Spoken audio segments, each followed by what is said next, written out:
नमस्कार बच्चों, आज हम कक्षा 9 के सामाजिक विज्ञान विषय के पाठ 3 चुनावी राजनीति इसके 11वें भाग को समझ रहे हैं। और आज हम सबसे पहले पढ़ेंगे चुनाव में लोगों की भागीदारी। चुनाव प्रक्रिया की गुणवत्ता को जांचने का एक और तरीका यह देखना कि उसमें जो लोग हैं वो उत्साह से भागीदारी दे रहे हैं या नहीं। चुनाव प्रक्रिया यदि स्वतंत्र और निष्पक्ष नहीं होगी तो लोग उसमें भागीदारी करना जारी नहीं रखेंगे। अब भारतीय चुनाव में लोगों की भागीदारी के बारे में हम कुछ निष्कर्ष निकालते हैं कि भारतीय चुनाव में किस प्रकार कौन से लोग जो है चुनाव में बढ़ चढ़कर भाग लेते हैं, मत देते हैं। तो पहला पॉइंट है, चुनाव में लोगों की भागीदारी का पैमाना साधारणतः मतदान करने वाले लोगों के आंकड़ों को बनाया जाता है। मतलब जितनी ज़्यादा संख्या में लोगों ने वोट दिए, इसका मतलब लोगों का विश्वास है मतदान में, तो इसीलिए वो आधार माना जाता है। मतदान की योग्यता रखने वाले कितने प्रतिशत लोगों ने वास्तव में मतदान किया है, इसका हिसाब लगाना मुश्किल नहीं है। पिछले 50 वर्षों में यूरोप और उत्तरी अमेरिका की लोकतांत्रिक जो देश हैं उनमें मतदान का प्रतिशत गिरा है, और भारत में यह है कि यह या तो स्थिर है या फिर यह मतदान का प्रतिशत का जो स्तर है वो ऊपर आया है। तो इससे ये सिद्ध होता है कि हमारे देश में जो है मतदान में लोगों की भागीदारी दिन प्रतिदिन बढ़ी है या फिर कई स्थानों पर उतरी है, अधिकतर स्थानों पर बढ़ी है। आगे बच्चों, दूसरा पॉइंट है कि भारत में अमीर और बड़े लोगों की तुलना में गरीब, निरक्षर और कमज़ोर लोग हैं बच्चों, कमज़ोर लोग अधिकांश संख्या में मतदान करते हैं। तो भारत में जो गरीब लोगों की संख्या ज़्यादा है, निरक्षर और कमज़ोर लोगों की हमारे देश में संख्या है, और जो है इन लोगों की का मतदान देने का प्रतिशत हमारे देश में अधिक है। जबकि पश्चिम में यह स्थिति बिल्कुल उलट है। अमेरिका में गरीब लोग, अफ्रीकी मूल के लोग और हिस्पैनिक लोग जो हैं वो अमीर और श्वेत लोगों की तुलना में बहुत कम मतदान करते हैं।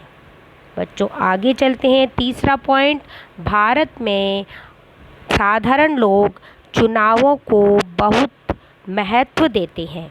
उन्हें लगता है कि चुनाव के द्वारा भी राजनीतिक दलों पर अपने अनुकूल नीति और कार्यक्रमों के प्रभाव जो है डाला जा सकता है। उन्हें लगता है कि देश के शासन संचालन के तरीके में उनके वोट का महत्व है, तो इसीलिए वे वोट देते हैं। तो साधारण लोगों को लगता है कि यदि वे वोट देंगे तो उनकी बातें सरकार तक पहुंचेगी, इसीलिए वे चुनाव में वोट देने में बढ़ चढ़कर भाग लेते हैं। साल दर साल चुनाव से संबंधित गतिविधियों में लोगों की सक्रिय भागीदारी बढ़ती जा रही है।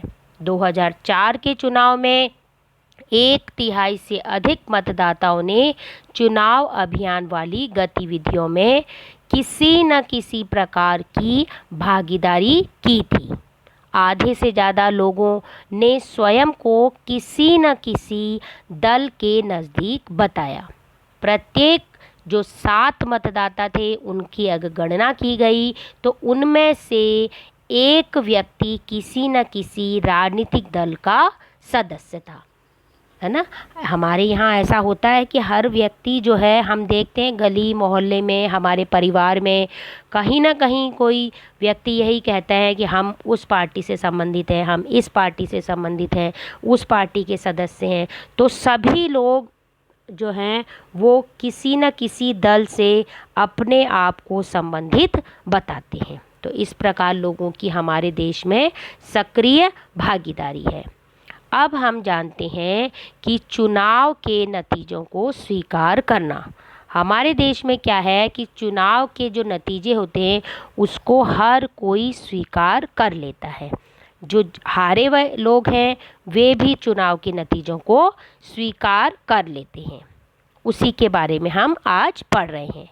भारत में चुनावी परिणाम स्वयं ही कुछ कह देते हैं। तो क्या कहते हैं उसे हम स्पष्ट कर रहे हैं।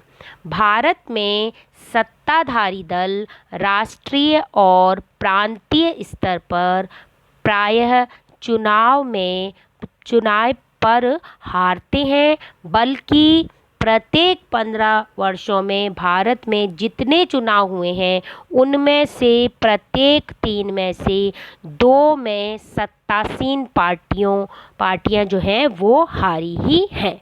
तो इस प्रकार जो एक कुछ सालों पहले जीतता है वो कुछ सालों बाद हार जाता है। तो इससे ये लगता है कि हमारे परिणाम यह कहते हैं कि हमारा देश में की जो चुनाव प्रक्रिया है वो निष्पक्ष ढंग से होती है, लोकतांत्रिक ढंग से होती है। अब हम अमेरिका की बात कर लेते हैं।